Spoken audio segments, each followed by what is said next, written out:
नमस्कार, मंडल news bulletin में आपका स्वागत है। आइए पेश करते हैं आज के कुछ प्रमुख व मुख्य समाचार।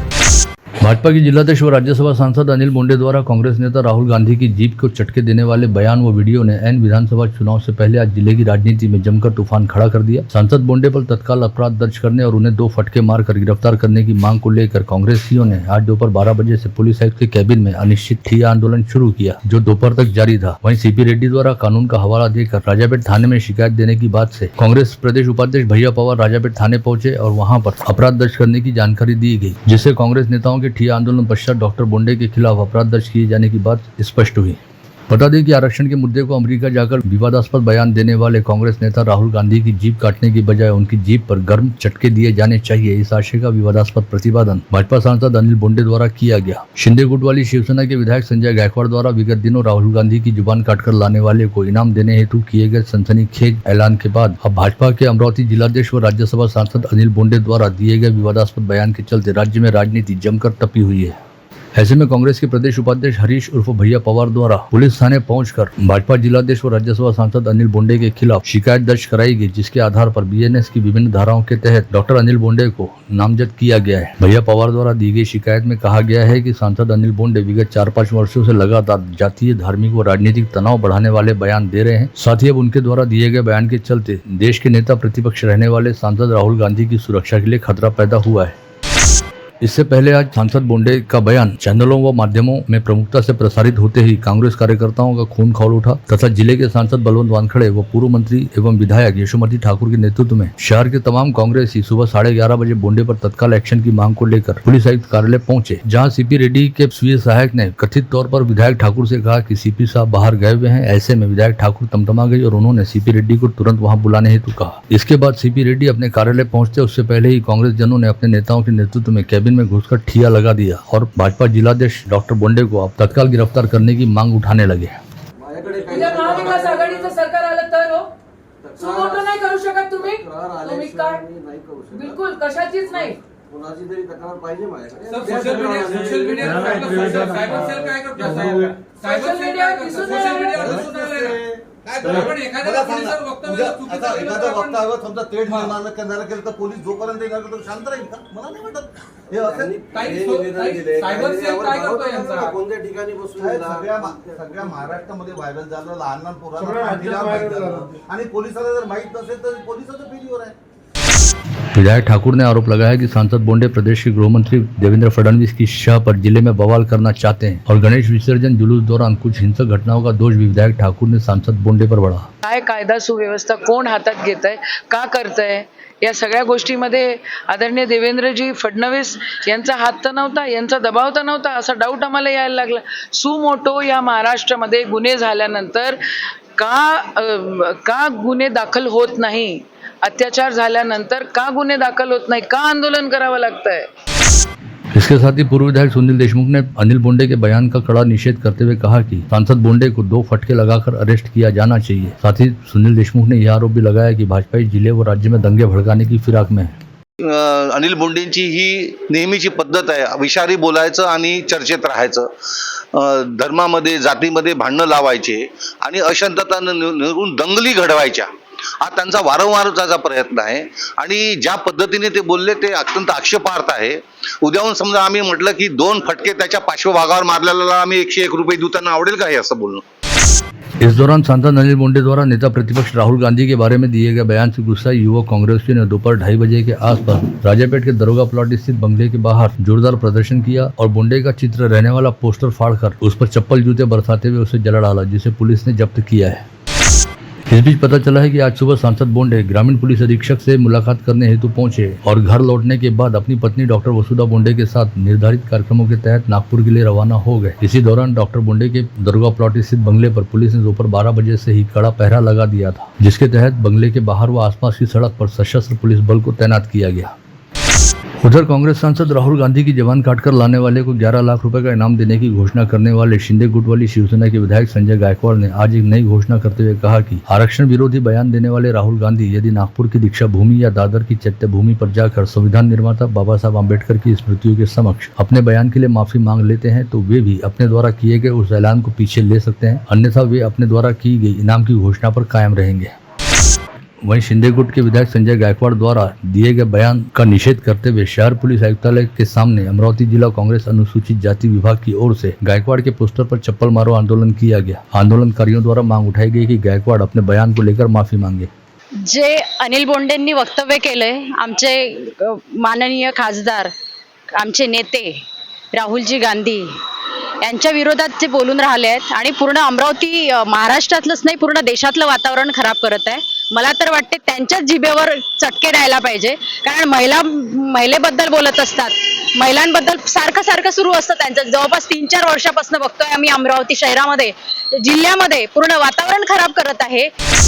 अमरावती की सांस्कृतिक परंपरा व धरोहर का हिस्सा बनकर विदर्भ के राजा गणपति की भव्य विसर्जन शोभा यात्रा आगामी सोमवार 23 सितंबर को दोपहर 3 बजे निकलेगी। शोभा यात्रा में विभिन्न नगरों व शहरों के 15 से अधिक ढोल पथक अपनी सेवाएं देंगे। इस आयोजन की पूरी तैयारी गणपति के सामान्य से लेकर वीआईपी भक्त बड़े उत्साह के साथ कर रहे हैं। यह जानकारी आज दोपहर खापर्डे बगीचा स्थित न्यू आजाद मंडल के दिनेश बुब ने पत्रकार परिषद में दी। मिरवणूक जर व्यवस्थित पार पाडायची आहे तर आमचे जे पथकात वादन करणारी मंडळी आहे आणि प्रत्येक पथकाचे जे कॅप्टन आहे त्यांनी टायमिंगचं जर व्यवस्थित पालन केलं तर आपण शेवटच्या टोकापर्यंत मिरवणूक पोहोचू शकतो। नाहीतर कॉटन मार्केट चौकातच आमची मिरवणूक 10 वाजून जाते। परंतु जर योग्य पद्धतीनं संचलन झालं तर आपण मोसीकॉल जिनिंगपर्यंत रात्री 10 वाजेपर्यंत पोहोचू शकू आणि शहराच्या उत्तर भागातील जे असंख्य नागरिक आहेत, मोरबागपासून मसानगंज, त्याच्या व्यतिरिक्त विलासनगर, संतोषीनगर, विहापूरकर नगर हा जो बेल्ट आहे महेंद्र कॉलनीचा आणि रामपुरी कॅम्पपासून तर तिकडे शेगाव नाक्यापर्यंतचा आहे, या ठिकाणचे असंख्य भाविक हा पूर्ण बेल्ट हिंदू बहुल आहे आणि देवाधर्माला मानणार आहे। त्या ठिकाणचे भाविक महिला मोठ्या प्रमाणावर वाट पाहत असतात, परंतु शेवटी त्यांना फक्त मूर्तीचं दर्शन होते, ढोल पथकांचा आनंद त्यांना घेता येत नहीं। इस समय दैनिक अमरावती मंडल के संपादक व न्यू आजाद मंडल के मार्गदर्शक अनिल अग्रवाल सहित कई गणमान्य उपस्थित थे। इस पत्रवार्ता में दिनेश बुब ने बताया कि शोभा यात्रा का सिटी न्यूज, यूसीएन व अमरावती मंडल फेसबुक पेज पर सीधा प्रसारण किया जाएगा, जिसके चलते शोभा यात्रा में उमड़ती हजारों लाखों लोगों की भीड़ को देखते हुए वे बुजुर्ग नागरिकों व गर्भवती महिलाओं से घर बैठे सीधा प्रसारण देखने व दर्शन करने का अनुरोध करते हैं। इस पत्रवार्ता में यह भी बताया गया कि मंडल के इस वर्ष के अध्यक्ष विधायक बच्चू खड़ू विसर्जन शोभा यात्रा में पूरे समय मौजूद रहेंगे। साथ ही मंडल के पदाधिकारी विलास इंगोले, बबलू शेखावत, भैया पवार सहित अन्य सभी का सक्रिय सहयोग मिल रहा है। विसर्जन शोभा यात्रा में उपरोक्त सभी गणमान्य उपस्थित रहेंगे। इस पत्रवार्ता में न्यू आजाद मंडल के मार्गदर्शक अनिल अग्रवाल ने बताया कि अगले वर्ष से उत्सव को नया आयाम जोड़ते हुए मंडल द्वारा संत ज्ञानेश्वर सांस्कृतिक भवन में प्रसिद्ध जस गायक की गणपति के भजनों पर आधारित भजन संध्या का आयोजन किया जाएगा। न्यू आजाद गणेशोत्सव मंडळातर्फे हा जो विदर्भाचा राजा गणेशोत्सव आहे हा सगळ्यांना माहिती आहे आणि याचं स्वरूप गणपतीची स्थापना आणि विसर्जन मिरवणूक, त्याशिवाय ह्या मंडपात येणारे लाखो भाविक। आता पुढच्या वर्षीपासून इथे या गणेशोत्सवमध्ये एक आणखीन आम्ही कडी जोडणार आहोत, ती म्हणजे गणपतीवर भजन संध्या।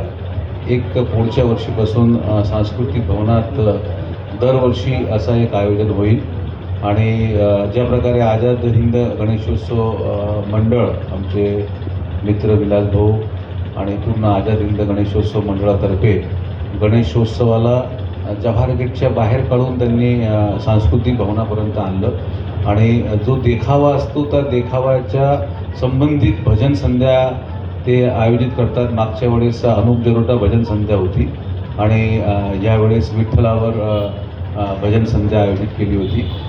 इथे देखावे दरवर्षी एकच असते, त्याच्यामुळे आपण फक्त दरवर्षी भजन संध्या आयोजित करू आणि ती भजन संध्या पण सांस्कृतिक भवनमध्ये होणार आहे।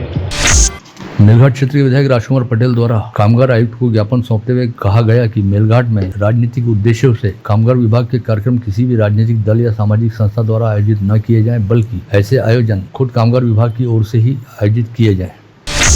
इसके साथ ही मेलघाट के विधायक राजकुमार पटेल ने आदिवासी बहुल मेलघाट क्षेत्र के किसानों को सौर ऊर्जा पर चलने वाले कृषि पंप देने की मांग महाऊर्जा के प्रबंधक से की है और बताया कि 1 वर्ष बीतने पर भी यहाँ के किसानों को सौर ऊर्जा का लाभ अब तक नहीं मिल रहा। पीएम आवास योजना में आर्किटेक्ट रहने वाले अंकित सावली ने राज्य के नगर विकास विभाग के मुख्य सचिव तथा गृह निर्माण विभाग के प्रधान सचिव के नाम भेजे गए पत्र में कहा है कि मनपा द्वारा अमल में लाई जा रही पीएम आवास योजना में कार्यरत रहने वाले 68 वर्षीय अभियंता सुनील चौधरी की नियुक्ति पूरी तरह से नियम बाह्य है। साथ ही सुनील चौधरी इस योजना के तहत कार्य करने हेतु शारीरिक व मानसिक तौर पर परिपूर्ण भी नहीं है। ऐसे में सुनील चौधरी की नियुक्ति को रद्द करते हुए उन्हें तत्काल पदमुक्त किया जाना चाहिए। स्थानीय स्वायत्त संस्थाओं की शालाओं को लेकर राज्य सरकार द्वारा लिए गए निर्णय तथा विद्यार्थियों व शिक्षकों की विविध मांगों को लेकर कल से शिक्षकों द्वारा काला फीता लगाकर आंदोलन करना शुरू किया गया है। आंदोलन के पहले चरण में अमरावती जिले से शिक्षकों द्वारा उत्स्फूर्त प्रतिसाद दिया जा रहा है, ऐसी जानकारी प्राथमिक शिक्षक संगठनों द्वारा दी गई है। जिले के सांसद बलवंत वानखड़े, विधायक यशोमती ठाकुर तथा कांग्रेस शहराध्यक्ष बबलू शेखावत व जिलाध्यक्ष बबलू देशमुख के नेतृत्व में आज शहर पुलिस आयुक्त नवीन चंद्र रेड्डी को निवेदन सौंपकर शहर में हो रही गुटखा बिक्री पर पूरी तरह से प्रतिबंध लगाने तथा अवैध गुटखा विक्रेताओं पर कड़ी कार्रवाई करने की मांग उठाई गई। स्थानीय विधायक सुलभा खोड़के के जन्मदिवस अवसर पर आज शहर के कई गणमान्य व विभिन्न क्षेत्रों के मान्यवरों ने विधायक खोड़के के निवास एवं जनसंपर्क कार्यालय पहुंचकर उन्हें बधाई व शुभकामनाएं दी। विधायक खोड़के के जन्मदिवस के अवसर पर दाऊदी बोहरा समाज की ओर से आमिल साहब शेख यूसुफ भाई खरगोन वाला के नेतृत्व में विधायक खोड़के को जन्मदिवस की मुबारकबाद दी गई। सोनी मराठी चैनल की बिग बॉस मराठी शो की प्रतिभागी आर्या जाधव का मंगलवार की शाम अमरावती लौटने पर जोरदार स्वागत किया गया। उनके स्वागत में वाहन रैली निकाली गई और आर्या ने भी अपने प्रशंसकों को प्रतिसाद देते हुए एक बार फिर रैप प्रस्तुत किया, जिसे जमकर प्रतिसाद मिला। कैंप रोड स्थित घर पहुंचने पर आर्या का उनकी मां ने कुमकुम तिलक लगाकर तथा आरती उतारकर स्वागत किया। श्री दिगंबर जैन परिवार पंचायत मंदिर के 24 सदस्यों ने व्रत उपवास की कड़ी साधना पूर्ण की। उनका पारणा आज सवेरे जैन मंदिर में गुरुदेव की उपस्थिति के बीच किया गया। 13 से 50 वर्ष के श्रावक श्राविकाओं ने सतत 10 दिन मात्र उबला हुआ पानी ग्रहण कर कठिन तप पूर्ण किया। साथ ही इनमें से कई लोगों ने 4 दिनों तक जल भी ग्रहण नहीं किया था। बीती रात अचलपुर शहर के सरमसपुरा पुलिस थाना क्षेत्र अंतर्गत स्वागत द्वार पर लगे बैनर फाड़े जाने को लेकर हुए विवाद के चलते 2 गुट आमने सामने आ गए तथा दोनों गुटों के बीच मारपीट होने के साथ ही पत्थरबाजी भी हुई। इस दौरान पुलिस द्वारा मध्यस्थता का प्रयास किए जाने पर पुलिस पार्टी पर भी पथराव किया गया। ऐसे में एक महिला व एक पुरुष ऐसे 2 पुलिसकर्मी घायल हुए। इस घटना की जानकारी मिलते ही सौभाग्य से परतवाड़ा शहर में ही मौजूद रहने वाले ग्रामीण पुलिस अधीक्षक विशाल आनंद व ग्रामीण अपराध शाखा के प्रमुख पीआई किरण वानखड़े तुरंत ही अपने दलबल के साथ सरमसपुरा पुलिस थाने पहुंचे, जिसके बाद आरोपियों की पहचान करते हुए उनकी धरपकड़ करनी शुरू की गई। गत रोज गणेश विसर्जन का पर्व रहने के चलते ग्रामीण पुलिस अधीक्षक विशाल आनंद संवेदनशील कहे जाते अचलपुर व परतवाड़ा क्षेत्र के ही दौरे पर थे और अचलपुर में हुए तनाव की जानकारी मिलते ही एसपी विशाल आनंद तुरंत परतवाड़ा से अचलपुर पहुंच गए, जहां उन्होंने हालात का जायजा लेते हुए आरोपियों की धरपकड़ हेतु आवश्यक दिशा निर्देश जारी किए। पता चला है कि सरमसपुरा पुलिस द्वारा नामजद आरोपियों में से कुछ आरोपियों को अपने कब्जे में लेकर उनसे अन्य आरोपियों के बारे में भी पूछताछ की जा रही है। इस घटना को लेकर जानकारी मिली है कि 17 वर्षीय नाबालिग युवक बीती रात अपने कुछ दोस्तों के साथ गणपति पंडाल में भोजन करने के उपरांत अपने घर की ओर वापस लौट रहा था। तभी गांधी पुल के पास 10 से 15 लोगों के झुंड ने उन युवकों को रोका और स्वागत द्वार पर लगे बैनर को फाड़ने को लेकर हुज्जतबाजी करनी शुरू की। इस समय दोनों गुटों के बीच जमकर विवाद हुआ और मारपीट होनी शुरू हो गई, जिसके बाद मंसूरपुरा परिसर की ओर से जमकर पत्थरबाजी होनी शुरू हुई। इसके बाद पकड़े गए नाबालिग युवक सहित उसके साथियों को गांधी पुल के पास स्थित पुलिस चौकी ले जाया गया और उनके खिलाफ पुलिस कार्रवाई करने की मांग की गई। इस समय पुलिस कार्रवाई होने में विलंब होने पर संतप्त लोगों की भीड़ ने पुलिस पर भी पत्थर बरसाए। वहीं बीती रात अचलपुर शहर में हुई तनावपूर्ण घटना के बाद आज सुबह ग्रामीण पुलिस अधीक्षक विशाल आनंद व ग्रामीण अपराध शाखा के पीआई किरण वानखड़े सहित सरमसपुरा पुलिस स्टेशन के थानेदार नीलेश गोपचावलीकर ने सभी लोगों से आह्वान किया कि जुड़वा शहर में हालात बिल्कुल नियंत्रित है, अतः अफवाहों पर बिल्कुल ध्यान न दिया जाए और सोशल मीडिया पर बेसिर पैर की खबरें न चलाई जाए। पुराना बाईपास मार्ग पर एमआईडीसी परिसर स्थित राम इंडस्ट्रीज नामक खाद्य तेल कंपनी के कारखाने में बुधवार की सुबह अचानक भीषण आग लगी। कारखाने से उठते धुएं के गुब्बार व आग की तेज लपटों को देखते हुए इसकी सूचना तुरंत ही मनपा के अग्निशमन विभाग को दी गई, जिसके बाद 6 दमकल वाहनों के साथ मौके पर पहुंचकर दमकल कर्मियों ने आग को बुझाने का प्रयास किया और सुबह 10 बजे के आसपास इस आग पर काबू पाया गया। सुबह का वक्त रहने के चलते कारखाने में कोई कर्मचारी मौजूद नहीं था, जिसके चलते सौभाग्य से इस घटना में कोई जनहानि नहीं हुई है। ग्रामीण पुलिस के वरुड पुलिस थाना क्षेत्र अंतर्गत वरुड कुर्ली मार्ग पर स्थित इंडियन ऑयल के पेट्रोल पंप पर बीती रात डाके की वारदात हुई, जिसमें 5 से 6 अज्ञात आरोपियों ने करीब 5.5 लाख रुपए की नगद रकम लूट ली। पश्चात ग्रामीण अपराध शाखा व वरुड पुलिस के दल ने 24 घंटे के भीतर 4 आरोपियों को धर दबोचा, जिसमें से एक के पास से 82,000 रुपए की रकम भी जब्त की गई। साथ ही इस मामले में अभी एक फरार आरोपी की तलाश की जा रही है। खास बात यह है कि पकड़े गए आरोपियों में इसी पेट्रोल पंप पर काम करने वाले एक युवक का समावेश है।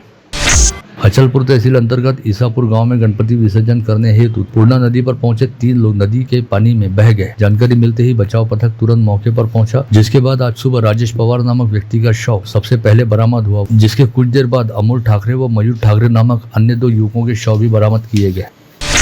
इसी तरह गणेश विसर्जन दौरान दरियापुर शहर के पूर्णा नदी तट पर टाकली में एक युवक की जान चली जाती। वह पानी में डूब रहा था, लेकिन जय बजरंग मंडल के पदाधिकारियों ने तत्परता दिखाकर अमित देव के नामक इस युवक को बचा लिया। अचलपुर फाटा से 2 किलोमीटर की दूरी पर तुंडगांव के पास केले से भरे मालवाहक वाहन ने एक दुपहिया वाहन जोरदार टक्कर मारी। इस हादसे में संतोष वानखड़े नामक सब्जी विक्रेता की मृत्यु हो गई। पुणे से अकोला की ओर आ रही इंदुमती ट्रेवल्स की बस बालापुर के निकट पारस फाटा के पास आज सुबह सड़क किनारे खड़े एक ट्रक से जा भिड़ी। इस हादसे के चलते बस में सवार यात्री की मौके पर मौत हो गई, वहीं बस चालक सहित कुल 3 लोग घायल हुए।